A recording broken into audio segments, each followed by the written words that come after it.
भाजपा का नया अध्यक्ष कौन बनेगा? यह सवाल इन दिनों देश की राजनीति में सबसे ज्यादा चर्चा में है।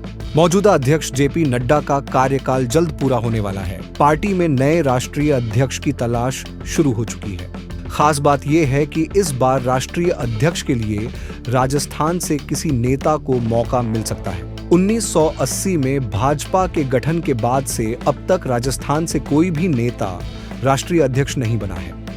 ऐसे में माना जा रहा है कि अब मरुधरा की बारी आ सकती है। राजस्थान से 4 बड़े नेताओं के नाम चर्चा में हैं: अर्जुन राम मेघवाल, भूपेंद्र यादव, सुनील बंसल और वसुंधरा राजे। इन चारों में से अर्जुन राम मेघवाल और भूपेंद्र यादव को सबसे मजबूत दावेदार माना जा रहा है। अर्जुन राम मेघवाल वर्तमान में केंद्रीय कानून मंत्री हैं और प्रधानमंत्री मोदी के बेहद करीबी सहयोगी माने जाते हैं। उन्होंने पहले आईएएस की नौकरी की और फिर राजनीति में कदम रखा।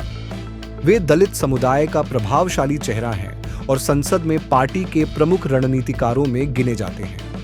कई अहम बिलों को पारित कराने में उनकी भूमिका अहम रही है।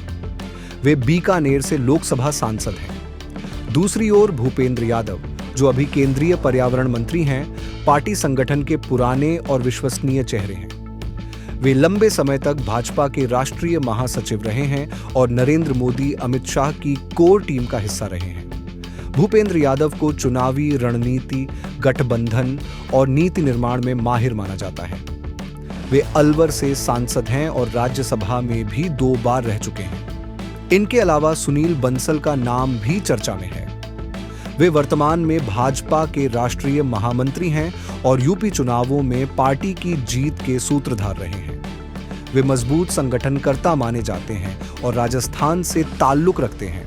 हालांकि उनका कामकाज उत्तर प्रदेश केंद्रित रहा है। वसुंधरा राजे का नाम भी इस दौड़ में सामने आया है, लेकिन संगठन में उनकी पकड़ उतनी मजबूत नहीं मानी जाती जितनी बाकी नामों की।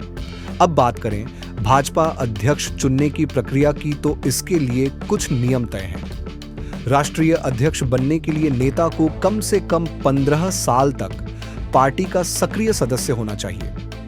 पहले पार्टी के मंडल, जिला और फिर प्रदेश स्तर के संगठनात्मक चुनाव होते हैं। जब देश के कम से कम 19 राज्यों में प्रदेश अध्यक्ष चुन लिए जाते हैं, तब राष्ट्रीय अध्यक्ष के चुनाव की प्रक्रिया शुरू होती है। राष्ट्रीय अध्यक्ष के लिए नामांकन प्रक्रिया भी होती है, जिसमें पार्टी के निर्वाचक मंडल के कम से कम 20 सदस्य किसी एक नाम का प्रस्ताव रखते हैं। यह प्रस्ताव 5 अलग-अलग राज्यों से आना जरूरी होता है और उस नाम पर खुद उम्मीदवार की सहमति भी आवश्यक होती है। हालांकि भाजपा में अब तक कभी राष्ट्रीय अध्यक्ष के लिए चुनाव नहीं हुए हैं। आमतौर पर एक नाम पर सहमति बनती है और वही व्यक्ति राष्ट्रीय अध्यक्ष बन जाता है। इस बार भी ऐसा ही होने की संभावना है, लेकिन सवाल यही है कि क्या इस बार भाजपा की कमान राजस्थान को मिलेगी? जवाब जल्द ही मिल जाएगा, क्योंकि नामांकन की तारीख घोषित होते ही पार्टी अपने पत्ते खोल देगी।